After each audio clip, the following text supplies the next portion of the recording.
lot of questions listening to you all, but two for Amy, or Professor Wax. First, I want to push back on the idea. It seems like you're arguing that a big problem is that elites, or at least liberal elites, are not willing to acknowledge that marriage matters and we should promote marriage, even if there isn't a way to do it, effectively through policy, just, recognizing that marriage matters. But I think there was a really big shift in the 90s and through the 2000s among, certainly not left-wing academics, but your kind of mainstream liberal sociologists, like in institutions in DC.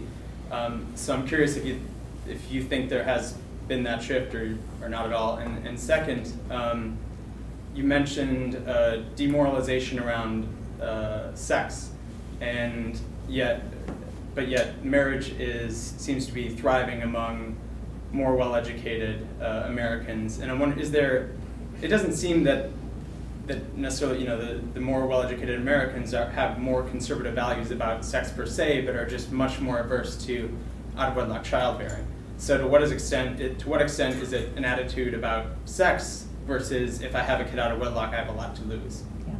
Well, I don't think you can separate sex and out-of-wedlock childbearing. I think that, you have to ask yourself, why do well-off people have a taboo about out-of-wedlock childbearing? That is a lot harder to explain than you think. The well-educated women are in the best position to go it alone economically. If you're just looking at economics, why are these women not having children as single moms? It turns out that is kind of mysterious, and it has to do with cultural norms. Those cultural norms are fragile, and they could go any time. That's my view. They could tip at any point. I think it's because the educated moms read their research. Well, I don't know. I think you're giving them too much credit. But just are aware. Yeah. Aware that it's on Oprah. Yeah.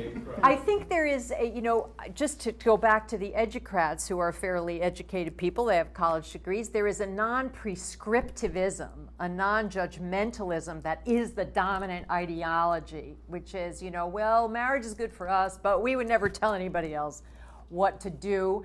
And I think that is the ideology that now is dominant. The New York Times is just the tip of the iceberg. There is a tremendous amount of confusion about the moral valence of sexuality.